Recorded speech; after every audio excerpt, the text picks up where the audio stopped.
Isang mapayapang araw sa iyo. Welcome to Biblical Education for Shepherd Training. Ang pag-aaralan natin ngayon ay bahagi ng Biblical Studies, ang Old Testament Formation. Ang pagbubuo ng lumang tipan. Ang kasaysayan ng pinagmula ng lumang tipan ay may malalalim na antas at masalimuot, at walang natuklasang sinaunang talaan na tuwirang naglalahad nito. Ang mga tradisyong Protestante, Romano-Katoliko, Silangang Ortodokso, Etiopiano, at Syriaco ay may bahagyang magkakaibang talaan ng mga aklat ng lumang tipan. Bagamat magkakasundo sila sa mga aklat na bumubuo sa lumang tipan ng mga Protestante, ang ibang mga tradisyon ay nagsasama rin ng mga aklat na tinatawag ng mga Protestante na apocryphal o pangalawang canonical. Ang mga aklat na tinatanggap ng lahat ay katulad ng mga nasa kanon ng mga Hudyo, na kilala rin bilang Bibliang Hebreo, o Tanakh, bagamat iba ang pagkakaayos ng mga ito sa mga Kristiyano. May ilang aklat panrelihiyon ng mga Hudyo na tanyag noong panahon ni Jesus at ng sinaunang simbahan, at binabasa bilang banal na kasulatan. Itinuring itong kapakipakinabang sa pagtuturo ng parehong mga Hudyo at Kristiyano, ngunit kalaunan ay hindi isinama sa lumang tipan. Halimbawa, 2 Pedro Kapitulo 2 versikulo 4 hanggang 9, Judas 14 hanggang 15, 2 Korinto Kapitulo 12 versikulo 1 hanggang 4. Ang ilan sa mga aklat na ito ay tumutulong upang mabuo natin ang kasaysayan ng pagkabuo ng Bibliang Kristiyano at nagbibigay ng kaalaman tungkol sa kalagayan ng unang panahon ng Kristyanismo. Sa kasalukuyan, ang salitang canon ay karaniwang ginagamit upang tukuyin ang mga aklat na bumubuo sa Biblia. Ngunit noong sinaunang panahon, hindi ginamit ng mga Hudyo at ng mga naunang Kristiyano ang terminong ito bilang opisyal na talaan ng mga aklat. Tinawag ng mga Hudyo ang kanilang mga banal na kasulatan bilang mga aklat na nakapagpaparumi sa mga kamay, samantalang ang mga Kristiyano ay simpleng gumamit ng katawagang kasulatan o mga pariralang tulad ng gaya ng nakasulat o ayon sa sinasabi ng kasulatan. Sa Bagong Tipan, unang ginamit ni Pablo ang salitang canon, 2 Korinto Kapitulo 10 versikulo 13, 15 hanggang 16, upang tukuyin ang hangganan ng kanyang paglilingkod at ang pamantayan o sakop ng pananampalatayang Kristiyano, Galatia Kapitulo 6 versikulo 16. Nagsimula lamang gamitin ng mga Kristiyano ang salitang canon upang tukuyin ang opisyal na talaan ng mga awtoritatibong banal na kasulatan noong huling bahagi ng ika-4 na siglo AD. Ang mga pangunahing katangian ng kasulatan, para sa sinaunang Hudaismo at Kristyanismo, ay tila may 4 na mahahalagang elemento.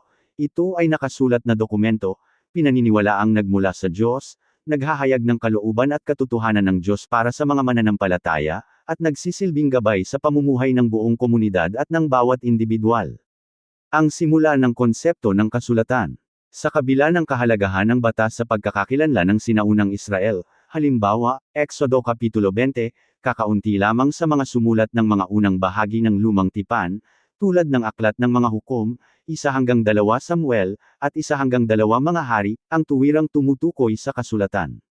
Bagamat may mga pagbanggit sa mga banal na kasulatan noong panahong iyon, bihira ang pagtukoy mismo sa batas, ihambing sa 2 mga hari Kapitulo 22 versikulo 3 hanggang 13, 2 mga kronika Kapitulo 34 versikulo 8 hanggang 21. Sa yugtong ito ng kasaysayan ng Israel, maaaring napabayan ang batas mismo, o ang paniniwalang ito ay galing sa Diyos, kaya't kakaunti ang impluwensya nito sa buhay ng bansa. Paulit-ulit na nagbabala ang mga propeta na sundin ng bayan ang mga utos ng Diyos, ngunit tila walang positibong tugon ang mga tao.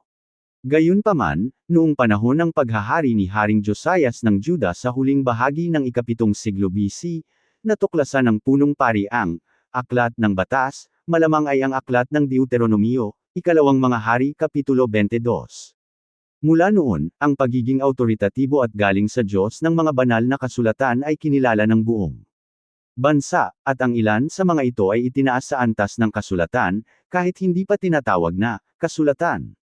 Nang makabalik ang mga Hudyo sa kanilang lupain sa pamumuno nina Ezra at Nehemias matapos ang pagkabihag sa Babilonya, mula kalagitnaan ng ika-6 hanggang kalagitnaan ng ika-5 siglo BC, maraming pagbabago ang isinagawa.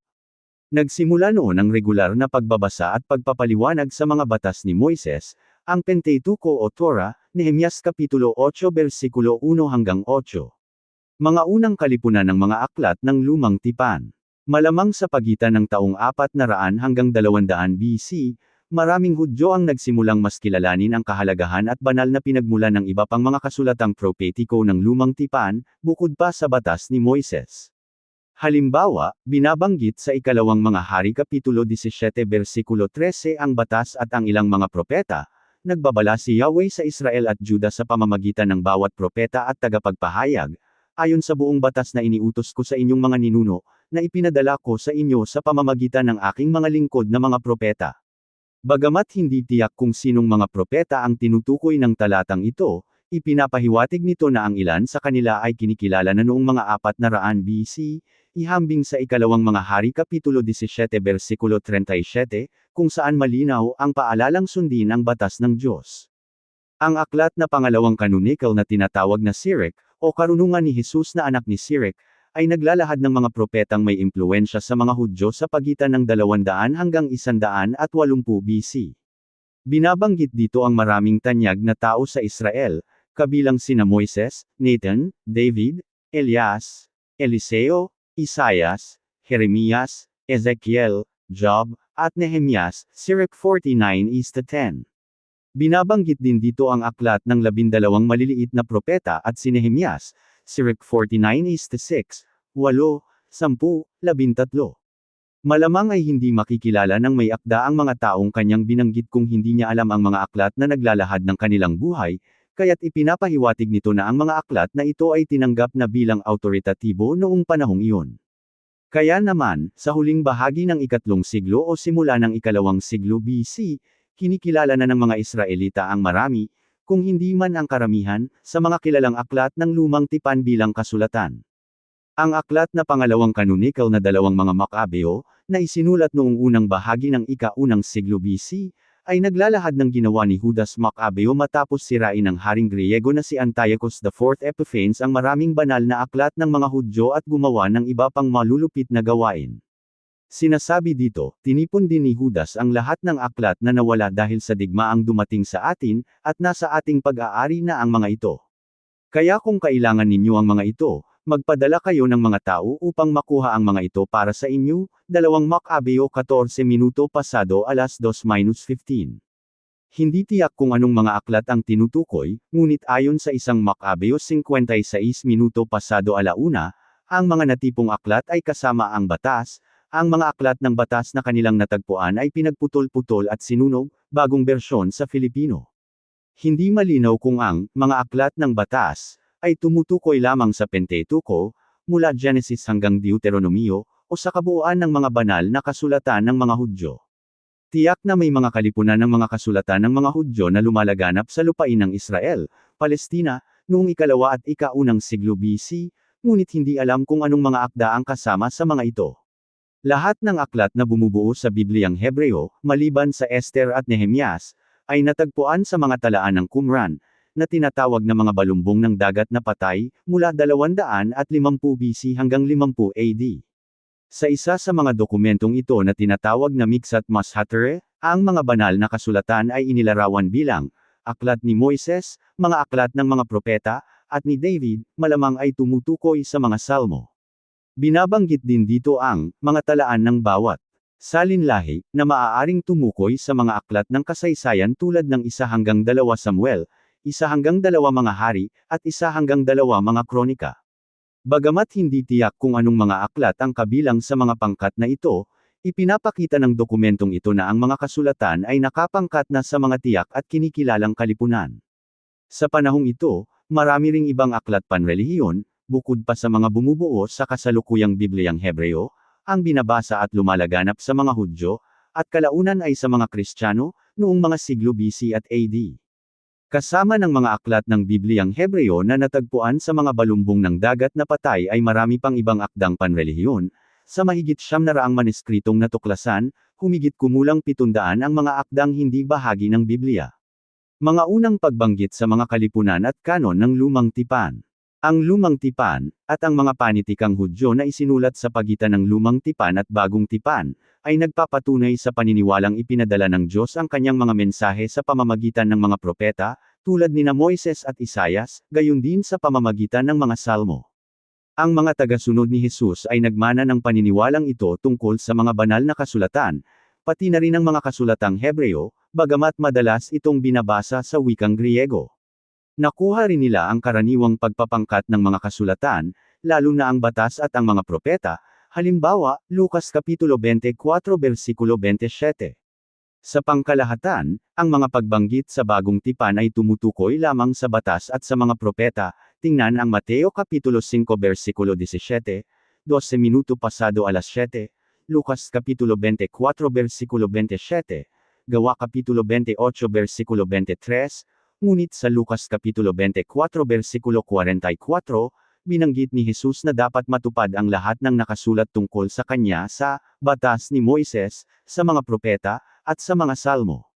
Ang pagbanggit dito ay maaaring nagpapahiwatig na may ikatlong pangkat ng mga kasulatan na nabubuo na noong panahong iyon. Si Jesus at ang kanyang mga tagasunod ay gumamit ng mga kasulatang Hudyo bilang awtoritatibong kalipunan ng mga banal na aklat, Lucas Kapitulo 24 versikulo 13 hanggang 35. Malaki ang impluwensya ng mga ito sa buong buhay at paglilingkod ng mga tagasunod ni Jesus. Ang mga pangunahing aral ng simbahan ay nakabatay sa kasulatan, tingnan ang unang Korinto Kapitulo 15 versikulo 3 hanggang 8, at ang mga naunang Kristiyano ay madalas na gumamit nito sa pagbabahagi ng kanilang pananampalataya. Ang lahat ng may akda ng bagong tipan ay madalas na tumutukoy sa mga kasulatang Hudyo, lalo na sa aklat ng mga Hebreo, kung saan mas maraming pagbanggit sa kasulatan kaysa sa ibang bahagi ng bagong tipan. Ang mga aklat na madalas gamitin sa bagong tipan at sa mga sinulat ng sinaunang simbahan ay ang Deuteronomio, Isaias, at ang mga Salmo. Hindi lahat ng aklat ng lumang tipan ay binanggit sa bagong tipan, at may ilang pagtukoy din sa mga akdang hindi bahagi ng Biblia, halimbawa, ang aklat ni Enoch sa ikalawang Pedro Kapitulo 2 versikulo 4 at Judas 14.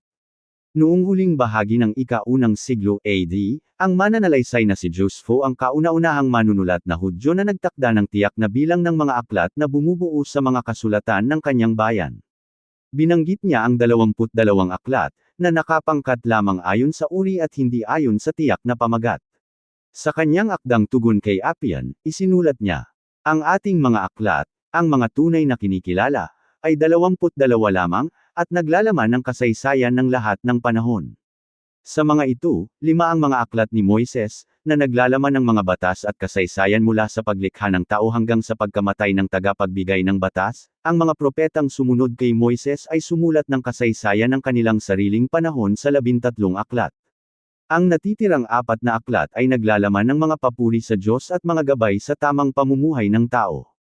Bagamat hindi lubos na tiyak kung anong mga aklat ang kasama sa talaan ni Josephus, malamang ay tumutukoy siya sa mga aklat na kalaunan ay naging bahagi ng Bibliang Hebreo, bagamat hindi ito malinaw sa kanyang mga sinulat.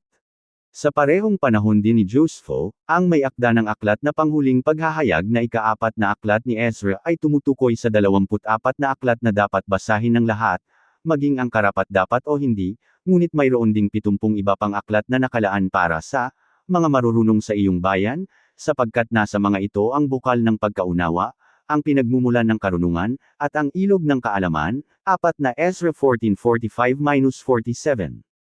Ang 24 na aklat na ito ay malamang nakatulad ng binanggit ni Josephus, ngunit naiiba lamang ang pagbibilang dahil pinagsama ang ilang aklat. Ang 3 pangkat ng Bibliang Hebreo, ang batas, mga propeta, at mga kasulatan, ay unang lumitaw noong kalagitnaan hanggang huling bahagi ng ikalawang siglo AD. Ang mga aklat na ito ay malamang ding katulad ng mga nasa lumang tipan ng mga protestante, ngunit hindi magkakatulad ang pagkakaayos. Noong huling bahagi ng ika-unang siglo AD, hindi pa tiyak ang lahat ng aklat na nasa isip ni Josephus, ngunit malinaw na nais niyang ang bilang ay tumugma sa bilang ng mga titik sa alpabetong Hebreo, 22, sa pamamagitan ng pagsasama-sama ng ilang aklat. Ang tanak ng mga Hudyo at ang lumang tipan ng mga Kristiyano. Ang lumang tipan ng mga Kristiyano ay nahahati sa 4 na pangkat, ang batas, o Pentateuco, kasaysayan, mga tula, kasama ang mga aklat ng karunungan, at mga propeta. Ang mga kasulatan ng mga Hudyo naman ay nahahati sa 3 pangkat, ang batas, mga propeta, at mga kasulatan. Matapos ang ikalawang siglo AD, tila nagkahiwalay na ang kasaysayan ng lumang tipan ng mga Kristiyano at ng tanak ng mga Hudyo. Ito ay malamang dahil humiwalay ang mga naunang Kristiyanong Hudyo sa sinagoga at sa pananampalatayang Hudyo sa dalawang mahalagang pangyayari, noong ipapatay si Santiago, kapatid ni Jesus, noong 62 AD, at noong huling pag-aaklas ng mga Hudyo laban sa Roma noong 132 hanggang 135 AD. Bukod dito, maraming Kristiyanong Hudyo ang tinanggap ang mga hentil sa simbahan nang hindi ipinapataw sa kanila ang pagsunod sa batas, lalo na ang pagtutuli. Kaya nang humiwalay ang mga naunang Kristiyano sa pangkalahatang Hudaismo, tinanggap nila bilang awtoritatibo ang mga kasulatang Hudyo na lumalaganap sa Israel noong mga siglo BC at AD. Ang sakop ng Lumang Tipan. Walang mga pagpupulong o konseho ng mga Hudyo na nagtakda ng sakop ng kanilang mga kasulatan, sa halip, ang prosesong ito ay tumagal ng ilang daang taon.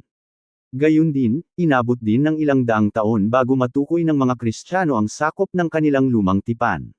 Sa huling bahagi ng ika-4 na siglo AD, kinilala ng ilang konsehong Kristiyano ang sakop ng Lumang Tipan na ginagamit ng buong simbahan. Ang mga pasyang ito at ang mga talaan ng mga ama ng simbahan ay kinikilala ang mga aklat na bumubuo sa kasalukuyang Lumang Tipan ng mga Protestante, pati na rin ang ilang akdang pangalawang canonical o apocryphal, madalas ding itinuturing na kapakipakinabang sa pagtuturo ang mga ito, ngunit hindi bahagi ng kanon.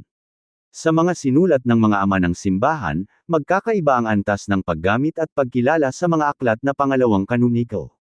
Gayunpaman, ang mga aklat ng Lumang Tipan ng mga Protestante ay kinikilala ng karamihan ng mga simbahang Kristiyano, bagamat tulad ng mga rabbing Hudyo, may ilang ama ng simbahan na nag-alinlangan kung isasama ang mga aklat ng Esther, Awit ni Solomon, at mga ngaral.